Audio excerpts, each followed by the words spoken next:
তো রজব আসছিল প্রথম মাস, হারাম মাসের প্রথম। চারটা সম্মানিত মাসের একটা মাস। আরবাতুম মিনহা হুরুম, বড় সম্মানিত মাস। জাহিলিয়াতের লোকগুলা বসতো,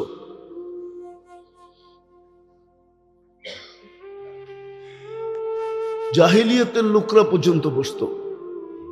এক মাস নেয়াম থিকা তলোয়ার বাহির করা হতো না, সব জমা দিয়ে দেওয়া হতো। খাপের থেকে বাহির হতো না তলোয়ার। ওই অজ্ঞ জমানার লোকগুলা বসতো এই মাসটায় কি করণীয়। কিন্তু আজকের মানুষগুলা বলে আমরা শিক্ষিত, আমরা এডুকেটেড। এডুকেটেড মানুষগুলা বোঝে না, শিক্ষিত মানুষগুলা বোঝে না, দীক্ষিত মানুষগুলা বোঝে না। এরা বলে আমরা আপডেট, আমরা ডিজিটাল। শুধু উপাধিগুলা লাগায় লাগায় বয়ে আসে, কিন্তু বোঝে না যে এই মাসে করণীয় কি ছিল। এই মাসটা আল্লাহ আমাকে কেন দিলেন? আল্লাহ না দিলেও পারতেন। আল্লাহর সাথে কে ঝগড়া করবে? প্রাকৃতিক দুর্যোগ তো এটার নামই। আল্লাহ মাঝে মাঝে নিজের পরিচয় দেয়। সব টেকনোলজি আছে, কিন্তু প্রতিরোধ করতে পারে না, প্রতিরোধ করতে পারে না। প্রাকৃতিক দুর্যোগ এই জন্য আল্লাহ মাঝে মাঝে দেখায়। আল্লাহ নিজের অস্তিত্বের জানান দেয়, আল্লাহ নিজের ক্ষমতার জানান দেয়। যে দেখ, বেশি দূরে তো ছিল না ভূমিকম্পটা, নরসিংদী তো ছিল, ঠিক না? পলাশেই তো ছিল, ঠিক না? হ্যাঁ, বেশি গভীরও তো ছিল না। কতটুক গভীরে ছিল? আরে বলেন না, ভুলে গেলেন কেন? কতটুক গভীরে ছিল?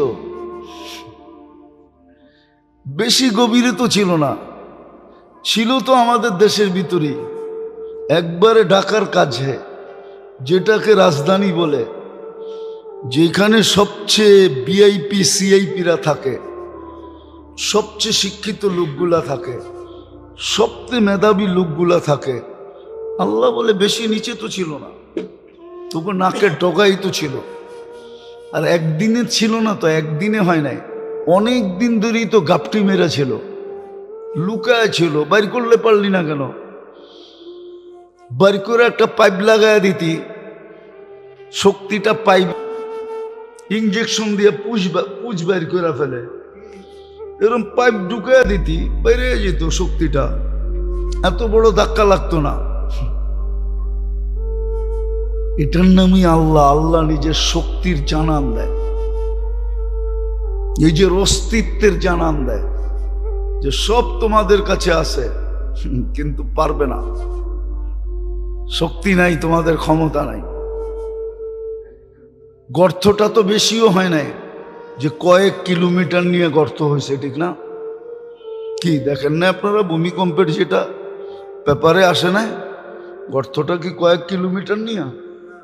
অল্প একটু জায়গা নিয়ে, ঠিক না? ঢাকা শহর এরকম কাঁপলো। সব বয়স্ক মানুষগুলা কয় আমার জীবনে এরকম কাঁপনি দেখি নাই। আল্লাহ নিজের শক্তির জানান দেয়, অস্তিত্বের জানান দেয়, যে আমি আছি, আমার লোকে প্রতিযোগিতা করা পারবে না।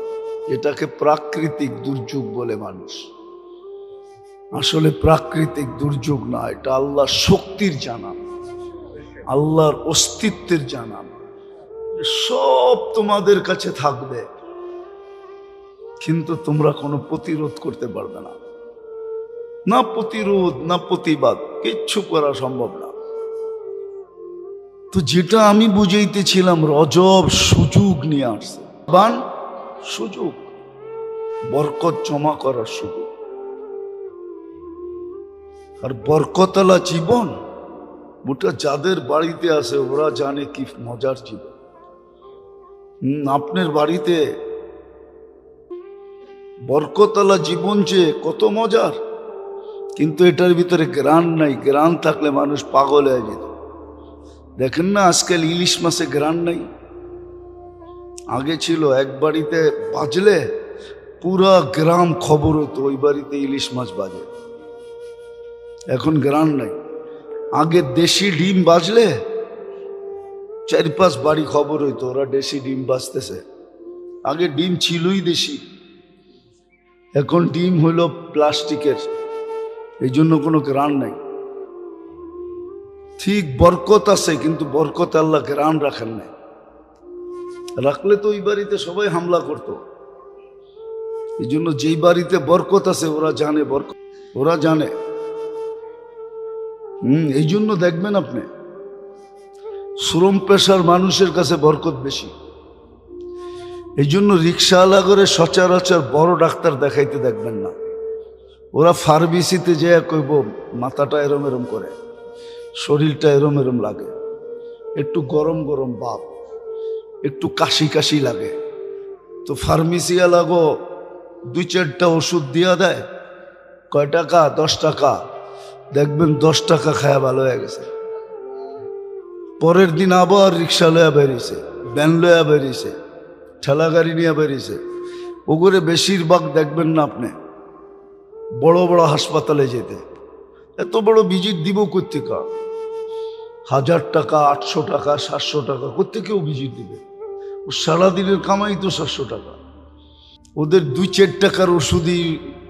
করোনার সময় দেখছি না, ওরা কোনো ভেন্টিলেটর দরকার হয় না। কি করোনার সময় সবচেয়ে বেশি কামাইছে রিক্সাওয়ালারা। বিশ্বাস হয় না আপনাকে? কারোর সাথে আলাপ করে দেখেন। আমরা তো আলাপ করি, এই জন্য বলতেছি। আপনারা তো গাড়িতে চড়েন, আমাকে মাঝে মাঝে রিক্সায়ও চড়তে হয়, এই জন্য আপনারা রিক্সাওয়ালা দেখেন না, ঠিক না? কি বোঝেন না মনে? আপনারা তো সবাই গাড়িওয়ালা, গাড়িতে চড়েন, এই জন্য রিক্সাওয়ালাগুলোকে কথা টথা হয় না। আমরা জিজ্ঞেস করছি করোনার সময়, ওই সময় বাম্পার কামাই ছিল, কিন্তু ওগরে করোনায় ধরে নাই। শাকসবজি যারা বেচছে ওগরে করোনায় ধরে নাই। ওরা তো গলি গলির ভিতরে ডাইকা ডাইকা বেচছে, বাসার সামনে সামনে যেয়া বেচছে। অথচ সারা রাত্র ছিল মন্ডিতে, বাজারে ছিল, শাক নিয়ে আসছে, সবজি নিয়ে আসছে, ওগরে করোনায় ধরে নাই। ওগো ভেন্টিলেটর দরকার হয় নাই, বরকত ছিল। কাশ উঠলে 2 টাকার ওষুধ খেয়েছে, ভালো হয়ে গেছে। জ্বর উঠলে একটা ট্যাবলেট খেয়েছে, ভালো হয়ে গেছে। অথচ আমাকে লাগলে খসায়া ফেলাইছে একবারে, ঠিক না? আধা ঘন্টা অক্সিজেন, 84,000 টাকা বিল। এই মডার্ন হাসপাতাল চিনেন? মডার্ন হাসপাতাল, আধা ঘন্টা অক্সিজেন, 84,000 টাকা বিল। ও যদি 24 ঘন্টা দিত না জানি কয় লাখ টাকা বিল করত।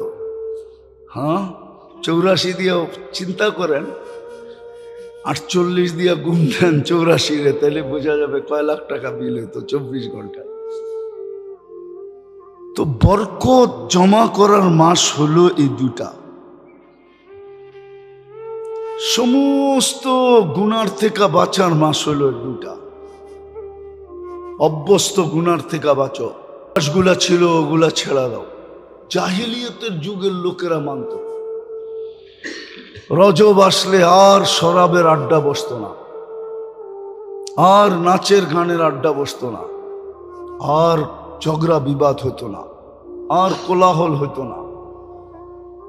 দুশ্মনের বাড়ির ভিতর দিয়া যেত, মেহমানদারি করত। বুখারীতে আছে, বাহরাইনওয়ালারা আল্লাহ রসুলের কাছে আসতে পারতেন না। বাহরাইন থেকে আসতে মধ্যখানে একটা গোত্র পড়তো, দাম্মামের এখানে। বাহরাইন থেকে দাম্মাম হয়ে আসতে হতো মদিনা মুনাওয়ারা। তোরা বলতো আমরা আসতে পারি না, কবিলায় মুজর আছে, ওদের সাথে আমাদের দুশ্মনী, আমরা এই 4 মাসই আপনার কাছে আসতে পারি। আমাদেরকে এরকম কিছু শিখাইয়া দিয়েন যে বাকি 8 মাস না আসলেও যেন পোষায়া যায়। আর যদি কোনোদিন নাও আসতে পারি তাইলেও জান্নাতে যাওয়ার জন্য যথেষ্ট হয়ে যায়। আল্লাহর রসুল সংক্ষেপে বুঝাইছেন, আমারাহুম বিআরবাইন নাহাহুম আন আরবাইন। 4 জিনিস করতে বলছে, 4 জিনিস ছাড়তে বলছে, টোটাল 8টা। বুখারী শরীফে আছে। কিন্তু যখন রজব হইতো তোরা আসতে পারতো। কবিলায় মুজর ওদেরকে রাস্তা দেখাইতো, মেহমানদারি করতো, অথচ চিরশত্রু ছিল, চিরশত্রু। এই 4 মাসের বাইরে পাইলে সাইজ, কেননা বাহরাইন চতুর্দিকে সমুদ্র, চতুর্দিকে সমুদ্র, ওদের সমুদ্রের পথে আসতে হতো। এখন ব্রিজ হয়ে গেছে, দাম্মাম থেকে বাহরাইন ব্রিজে যায়, কিন্তু ওই যুগে তো ব্রিজ ছিল না, নদী পথ ছিল। ওই লোকগুলা পর্যন্ত এই মাস্টার মূল্যায়ন করত। কিন্তু আজকের শিক্ষিত মানুষগুলা, যারা নিজেদেরকে এডুকেটেড বলে, যারা নিজেদেরকে উন্নত বলে, যারা নিজেদেরকে ভদ্র সদ্র এটা সেটা দেখলে হায় হায় হায়, উপাধি দেখলে, ভিজিটিং কার্ড দেখলে বোঝা যায় কত উপাধি রাখে। কিন্তু ওই মানুষগুলা রজবের কোনো পরোয়া নেই, সাবানের কোনো পরোয়া নেই, রমজানের কোনো পরোয়া নেই। তাইলে বলেন, জাহেলিয়াতের লোকগুলাকে জাহেলিয়াত বলাও এটাও মনে হয় আমাদের সবচেয়ে বড় জাহেলিয়াত। আমরা ওদের চেয়ে বড় জাহেল। ওদের কাছে তো এতটুক মূল্যায়ন ছিল, 8 মাস যা করতো আর না করতো 4 মাস করতো না, 4 মাস করতো না। জিকাদা, জিলহজ্জা, মুহররম আর রজব, 4 মাস পুরা ভূখণ্ড ঠান্ডা, শীতল, শান্তি আর শান্তি ভরা থাকতো। এই 4 মাসেই আসা যাওয়া হতো, অবাধে চলাফেরা হতো, ব্যবসা বাণিজ্য হতো। কিন্তু আমাদের এগুলোর কোনো পরোয়া নেই। বিদায় একদিন মেরে দোস্ত আফসোস করব, সুযোগ আল্লাহ নিয়ে আসছেন, বয়স আল্লাহ বাড়ায়া দিছেন, যদি না বাড়ায়া দিতেন করার কিচ্ছু ছিল না, শুধু আফসোস করা হতো। অল্প বয়সে চলে গেল, অল্প কয়েকদিনে চলে গেল, এটাই আমরা বলতে পারতাম, এটাই আমরা বলি, আর কিচ্ছু করার ক্ষমতা নেই। অথচ আল্লাহ আমাদেরকে সুযোগ দিছেন, রজব পাইছি, খুব এটাকে কাজে লাগাই, খুব দোয়া পড়ি। গত জুমায় বলছিলাম, খুব দোয়া পড়ি, বারিক লানা ফি রজব শাবান, যখনই মনে উঠে এই দোয়াটা পড়ি। প্রত্যেক নামাজের পরে কয়েকবার করে পড়ি, না পারি একবার করে পড়ি, 5 ওয়াক্তের পড়া পড়ি, নেক আমল বাড়ায়া দেই। এই মাসের আমলে অনেক বরকত হবে, নেক আমল বাড়ায়। যত বেশি নেক আমল বাড়াইতে পারি, তসবিহ বাড়ায়া দেই, তাহলিল বাড়ায়া দেই।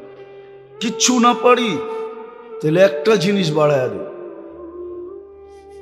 ইস্তিগফার বাড়ায়া দিই, মাপ চাওয়া বাড়ায়া দিই। আল্লাহকে বলি, আল্লাহ মাপ চাই, পারি না, মাপ চাওয়া বাড়ায়া দিই, মাপ চাইতে থাকি। ডেলি 1000 বার মাপ চান, পারলে আরো বেশি মাপ চান। খারাপ স্বভাবগুলাকে ইন্ডিকেটর করি, চিহ্নিত করি, আমার ভিতরে কি খারাপ স্বভাব আছে, ওগুলো আস্তে আস্তে ছাড়তে চেষ্টা করি, ভালো স্বভাবগুলো আনতে চেষ্টা করি। এই মাসে ভালো স্বভাবগুলো নিজের ভিতরে আসলে বরকতের সাথে আসবে। একটা 100টার কাজ দিবে, 100টা 1000টার কাজ দিবে, 1000টা লাখো কোটিটার কাজ দিবে। ভালো স্বভাবগুলো ভিতরে আনতে চেষ্টা করি। মানুষ বানাই, মানুষ নিজেকে মানুষ হিসাবে অস্তিত্ব, ফিরতটাও মানুষ হিসাবে চাবে, খেয়ানত চাবে না। মাঝে মাঝে বলে, তোরে যেই বান্ডেলটা দিছি ওইটা ফেরত দে। তোরে কে কইছে আমার বান্ডেল চেঞ্জ? তুই দিতেছ 100 টাকার নোট, তোরে এই খেয়ানত করতে বলছে কে? কি এটাও খেয়ানত, ঠিক না? আপনি দিছেন 500 টাকার বান্ডেল, ও বলতেছে লয়া যান 100 টাকার বান্ডেল, 5টা দিলে 50,000 হইব না? আর 500 টাকার নোটে এক বান্ডেলে কত হবে? 50,000ই তো ফেরত দিতেছে। কিন্তু আপনি কি বলবেন? এক বান্ডেল দিছি, এক বান্ডেল দে, 5টা নিতে হইব না আমার। খেয়ানত এটা। তো যেটা বুঝাইতেছিলাম, এই মাসে যেই ভালো গুণ ভিতরে আসবে ও বরকত নিয়ে আসবে। এক সিফত 1,00,000 সিফতের সমান হয়ে যাবে। চেষ্টা করেন। বুঝাইয়া দিছে, ওমাইয়ামাল মিসকালা যাররাতিন শাররান ইয়ারা। খায়রান তো আছেই, ওমাইয়ামাল মিসকালা যাররাতিন শাররান ইয়ারা। বালুর কণা পরিমাণও খারাপ করবে, ওটা আমাদের কাছে সুরক্ষিত আছে। কাল কিয়ামতের দিন তোমার সামনে আনা হবে। এটা আবার ভাবেন না যে এত মাইসেরটা কেমনে আনবো, প্যাঁচ গোস লেগে যাইব না কি? এটাই তো আমাকে বিবেক বুদ্ধি বলতেছে। অনেকে এটাই বলতেছে, দূর মিয়া, এত মাইসেরটা আনবো কেমনে, প্যাঁচ লাগবো না? প্যাঁচের বাও আগেই করে রাখছে। এই জন্যই তো 3 ধরনের চৌকিদার বসাইছে, কিরামান কাতিবিন ইয়ালামুনা মা তাফআলুন। 24 ঘন্টা ভিডিও চলতেছে, অটো ভিডিও, যা করতেছে সব মেমোরিতে সেভ হইতেছে। আপনি ভাবছেন প্রজেক্টর খালি আপনি লাগাইছেন? সিসি ক্যামেরা লাগায়া মনিটর শুধু আপনি লাগাইছেন? আল্লাহ মনিটর লাগায় রেখে দিছে, ওটা চোখে দেখা যায় না, 24 ঘন্টা ভিডিও হইতেছে। কিয়ামতের দিন মনিটর সামনে আইনা দেখায় দেবে, এক এক দিন একটা। মা মিন কাউলিন ইল্লা লাদাইহি রাকিবুন আতীদ। যা সারাদিন বলি ফেরেশতা সব অডিও করতেছে। দেখেন না, ওই কেস সবচেয়ে সুপার কেস হয় যদি আসামির অডিও কোডে পেশ করা যায়। আল্লাহ বলে অডিও হইতেছে, চিন্তা করিস না, তোরটা তোরে শোনায় দেওয়া হবে। এতটুক পর্যন্ত কোরআনে বলছে তোর ফিঙ্গার তোরে মিলায় দিব। দুনিয়া তো ফিঙ্গার আজকে শিখছে, আল্লাহ তো 1400 বছর আগে কোরআনে বলে দিছে তোর ফিঙ্গার তোকে মিলায় দেওয়া হবে। অন্যের ফিঙ্গার না, তোমারটা তোমাকে মিলায় দিব। ফিঙ্গার পর্যন্ত মিলায় দিবে, চোখে আঙ্গুল দিয়ে দেখায় দিবে। ইয়ালামু খাইনাতাল আইনি ওয়া মা তুখফিস সুদূর। আল্লাহর দেওয়া চোখটা দিয়া কতবার দেখছো, কি কি দেখছো, এটা আমাদের কাছে সুরক্ষিত আছে, যদিও আমরা মিলাইতে পারবো না। কতবার দেখছি, কি কি দেখছি, আল্লাহ বলে আমাদের কাছে সুরক্ষিত আছে। তুকফিস সুদূর, দিলের ভিতরে বৈশা বৈশা কি ভাবতেছ, ওটা পর্যন্ত সুরক্ষিত আছে। সবাই যে আমাকে ওয়াজ শুনতে আসে এমন না, অনেকে আসে আমাকে ওয়াজ রেকর্ড করতে। ওই যে মিডিয়ালারা এসে রেকর্ড করতে, ও শুনতে হয় না। এরকম কিছু ফেরেশতাও আছে, শুনতে আসে না, রেকর্ড করতে আসে। মোল্লা কি বলে দেখি। এই জন্য তো মাঝে মাঝে ফোন হইতো আমগো কাছে, মাঝে মাঝে ফোন হইতো, এখন হয় না, আবার কবে থেকে শুরু হয় আল্লাহ জানে। আগে হইতো, হুজুর কি বলেন আমরা জানি।